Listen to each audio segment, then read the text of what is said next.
Praise the Lord. ஆண்டவராகிய இயேசு கிறிஸ்து நாமத்திலே உங்களை வாழ்த்துகிறேன். 1 கொரிந்தியர் 16 அதிகாரம் 9 இப்படி சொல்லுகிறது, அனுகூலமான வாசல் எனக்கு திறந்திருக்கிறது. அந்த வசனத்தில் கீழே விரோதிக்கிறவர்கள் அநேகர் இருக்கிறார்கள். நம்ம தேவன் திறந்த நல்ல அனுகூலமான வாசலை பார்க்கிறோம். நம்ம நெருக்கடிகளையும் நம்முடைய இயலாமையும் நம்மை குறை பேசுவதும் நம்ம அதிகமாக பார்க்குறோம். அம்மா இருப்பாங்க, பொறாமை உள்ளவங்க இருப்பாங்க, குறை பேசுவங்க இருப்பாங்க, சுயபலத்தில் வாழாதவங்க இருப்பாங்க, யாருடைய ஊழியத்தையோ நடத்துவங்க இருப்பாங்க, தரிசனம் இல்லாதவங்க இருப்பாங்க. அவங்க வேலைன்னா குறை பேசுகிற வேலை தான். ஏன்னா அவங்களுக்கு அழைப்பே கிடையாது, தரிசனமே கிடையாது, எப்படியோ ஏதோ பண்ணணும்னு. அதான் உங்களுக்கு சொல்கிறாங்க, அனுகூலமான வாசல் தேவன் நமக்கு திறந்து வைத்திருக்கிறார். நெருக்கடிகளையும் குறை பேசுகிறவர்களையும் நம்ம பார்ப்போம் என்றால் நம்ம அடுத்த நிலைக்கு முன்னேறி போக முடியாது. என்னை விரோதிக்கிறவர்கள் இருக்கிறார்கள், அதை பற்றி எனக்கு கவலை இல்லை.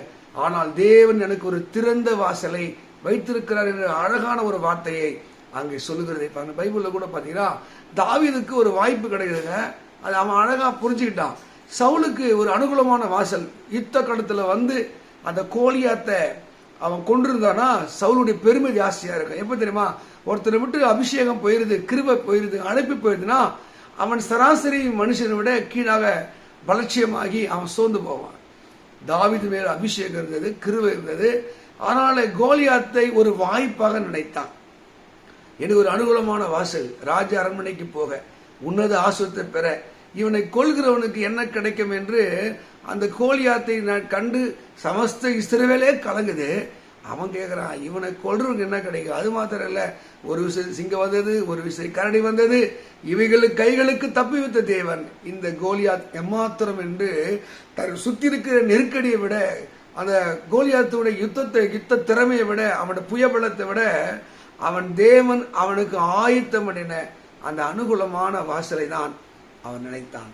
மக்களே, உங்க வாழ்க்கையில் வெற்றியை காண வேண்டும் என்றால், அதிசயத்தை காண வேண்டும் என்றால், ஆண்டவர் சத்துருக்கள் நடுவிலே தான் கோலியாத்தை வில்லனாகவோ எதிரியாக பார்த்திருந்தால் அந்த கோலியாத்துக்கு பின்னாடி இருக்கிற வெற்றியை தாவீது அனுபவிச்சிருக்க முடியாது. அவன் என்ன செய்ய தெரியுமா, கோலியாத்தை ஒரு வாய்ப்பாக தான், ஒரு அனுகூலமான வாசலாக தான் பார்த்தான். நம்மளை விரோதிக்கிறவர்களும் பகைக்கிறவர்களும் கூட தான் இருப்பார்கள், குற்றக்காணிகள் கூட தான் இருப்பார்கள். அவங்க ஒரு வகையில நல்லதுதான் செய்கிறார்கள்.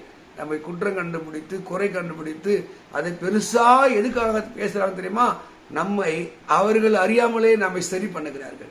தேவ மக்களை, கலங்க வேண்டிய அவசியம் இல்லை, போராட வேண்டிய அவசியம் இல்லை. தேவன் நமக்கு அனுகூலமான வாசலை இந்த பூமியிலே திறந்து வைத்திருக்கிறார். சத்துருக்கள் நடுவே நீ யோசித்து பாருங்க. யோசேப்புக்கு அனுகூலமான வாசல் எப்படி தெரிஞ்சிருமா, அவன் தான் உத்தமத்தில் உண்மையா இருந்தான். அப்பா விரோதிக்கிறாரு, அண்ணன் தம்பிகள் விரோதிக்கிறாங்க, போற இடத்துல அங்க குற்றச்சாட்டு. ஆனா எல்லா பற்றிலும் அவன் தேவன் ஏதோ ஒரு வாசலை வைத்திருக்கிறார் என்று தேவனுடைய சித்தத்துக்காக திட்டத்துக்காக காத்திருந்தான்.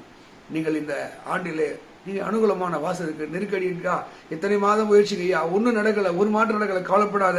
நீங்க எதிரிகளை தான் பார்த்து டைம் ஆயிடுச்சு. உலக உடைய கஷ்டங்களை பார்த்து, இயலாமையை பார்த்து உன் நேரத்தை வீணாகின. ஆண்டவரே எனக்கு எங்க வாசல் வைத்திருக்கு. அதுதான் 1 கொரிந்தியர் 10:13 சொல்றது, மனுஷனுக்கு நேரிடுகிற சோதனை அல்லாமல் வேறு சோதனை நேரிடவில்லை, ஒரு வழி அடைந்தாலும் தேவன் மறுவழியை திறக்கிறவர். அப்ப எங்கேயோ ஒரு அனுகூலமான வாசல், எங்கேயோ ஒரு நல்ல வாசலை உனக்காக எனக்கு அதை ஆயத்தம் பண்ணியிருக்கிறார். கீழே ஆண்டவரே, எது எனக்கு அனுகூல வாசல், எங்கே போன என் வாழ்க்கையை நான் அடைய வேண்டிய ஆசை அடைய முடியும், எனக்கு கிருபை தாங்கப்பான்னு கேளுங்க. அப்போஸ்தலனாகிய பவுல் தன்னுடைய சத்துருக்களை பார்க்கவில்லை, தன்னுடைய பராதி குறை பேசுகளை பார்க்கவில்லை. தேவன் அவனை நடத்துகிற வழியை கண்டான், ஆஸ்வதிக்கப்பட்டான். அதே அற்புதங்களும் அதிசயங்களும் வாழ்க்கை நடக்கும். சோர்ந்து போகாதீங்க. கர்த்தர் உங்க வாழ்க்கையிலே ஒரு அனுகூலமான அற்புதங்களை செய்வார். எதிர்பாருங்கள். தேவனுடைய ஆசைப்படாது. God bless you.